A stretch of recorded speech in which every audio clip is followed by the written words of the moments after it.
नमस्कार. मराठमोळी जीवन चॅनलमध्ये तुमचं सगळ्यांचं मनापासून खूप खूप स्वागत. आज आपण झणझणीत असा मिसळ कट इथे बनवून घेणार आहे. त्यासाठी एक वाटी मोड आलेली मटकी मी इथे घेतलेली. मटकी व्यवस्थित निवडून स्वच्छ धुवून निथळून घ्यायची. एक बारीक कांदा इथे मी चिरून घेतलेला आहे. त्यानंतर थोडीशी मटकी आपण इथे वाफवून घेणार आहे. सगळ्यात पहिली त्या कढईमध्ये 2 चमचे तेल घालून जिरी आणि मोहरी घालायची आहे. जिरी मोहरी तडतडली की त्यामध्ये बारीक चिरलेला कांदा घालायचा आहे. जितका बारीक चिरता येईल ना तेवढा बारीक चिरायचा आणि कांदा यामध्ये घालायचा. कढीपत्ता घालायचा. आता इथे कांदा आपल्याला लालसर परतून घ्यायचा नाही तर हलकासा असा आपल्याला तो शिजवून घ्यायचा आहे. कोथिंबीर घालायची आणि त्यानंतर यामध्ये हळद, हिंग आपल्याला आवर्जून यामध्ये घालायचं. या व्यतिरिक्त आपल्याला यामध्ये कोणतेही दुसरे मसाले घालायचे नाही आणि त्यानंतर मटकी आपल्याला यामध्ये घालायची. आता इथे मटकी आपण घरीच मोड आणून घेतलेली आहे. आता मटकीला घरी मोड कसं आणून घ्यायचं ही सुद्धा आपण छोटीशी किचन टिप मी तुम्हाला इथे दाखवणार आहे. मीठ घालायचं आणि नंतर आपल्याला यामध्ये पाणी घालून घ्यायचं. पाणी घातलं की आपल्याला मटकी परत एकदा हलवून घ्यायची आणि झाकण ठेवायचं आणि साधारणतः 5 मिनिटभर मटकी आपल्याला मिडियम गॅसवरती वाफवून घ्यायची.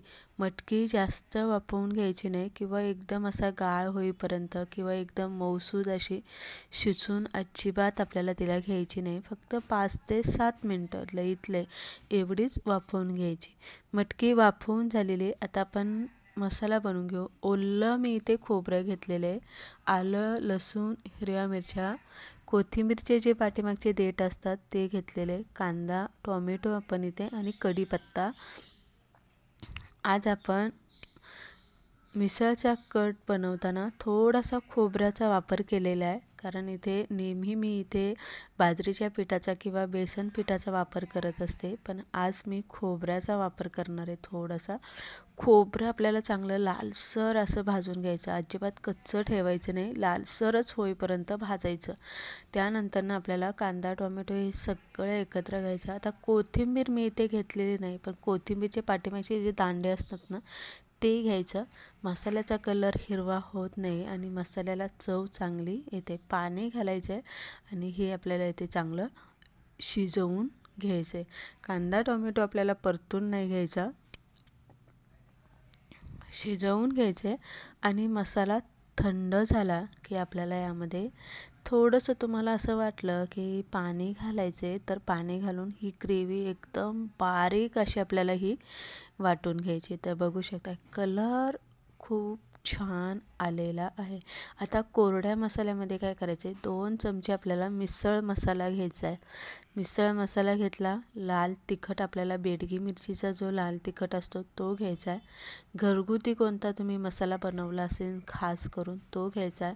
कांदा लसूण यामध्ये घ्यायचा आहे. गरम मसाला, धने पावडर, हिंग, हळद आणि मीठ हे सगळं तुम्ही तुमच्या अंदाजानुसार घ्यायचं. तुम्हाला किती तिखट पाहिजे, किती झणझणीत पाहिजे किंवा किती कमी पाहिजे तिखट त्यानुसार मसाले तुम्ही कमी जास्त करू शकता.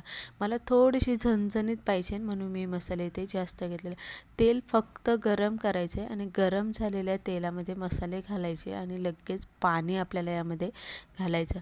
त्यामुळे काय होतं मसाले जळत नाही आणि करपट असा मिसळला वास येत नाही किंवा मिसळचा कलर जो आहे तो बदलत नाही. त्यानंतर केलेली ग्रेव्ही आपल्याला यामध्ये घालायची, कोथिंबीर घालायची आणि चांगला हलवून घ्यायचा आहे. आता इथे काय करायचं, झाकण ठेवायचं आणि चांगलं तेल सुटेपर्यंत आपल्याला हा मसाला इथे शिजवून घ्यायचा. तर बघू शकता तेल सुटलेलं आहे, कलर बदललेला आहे आणि झाकण काढलं ना की एक छान असा वास घरभर दरवळतो. इतका व्यवस्थित आपला हा मसाला बनवून तयार झाला. नंतर काय करायचे, वाफवलेली मटकी यामध्ये घालायची आणि पाणी घालायचे. लक्षात ठेवा मिसळचा जेव्हा आपण कट बनवतो तेव्हा तो घट्ट अजिबात नसतो किंवा तो पाण्यासारखा इतकाही पातळ नसतो. तर अगदीच तो फरसाण घातल्याच्या नंतरनं फरसाण सोसून घेईल आणि त्याला चांगली तरी सुटेल इथपर्यंत तो पातळ आपल्याला करायचा असतो. म्हणजे जास्त घट्टही नाही आणि जास्त पातळही नाही, त्याच्यामधला संग साधायचा आणि तेवढासा पातळ हा मिसळचा कट इथे ठेवायचा. पाणी मीठ घालून झालेले. आता काय करायचं आपल्याला, एक उकळी काढून घ्यायची. एक उकळी आली ना की गॅस बारीक करायचा आणि साधारणतः 10-15 मिनटं आपल्याला कट बारीक गॅसवरती उकळता ठेवायचा. त्यामुळे काय होतं माहिती आहे का, कलर बघा तुम्ही किती छान आलेला आहे आणि तरी तर एकदम जबरदस्त अशी आलेली. कुठेही पांढरा असा मिसळचा कलर नाही. इतका छान झणझणीत आपला हातचा मिसळ कट इथे बनून तयार झालेला आहे. रेसिपी तुम्हाला कशी वाटली हे कमेंट करून सांगा आणि आवडली असेल तर लाईक शेअर नक्की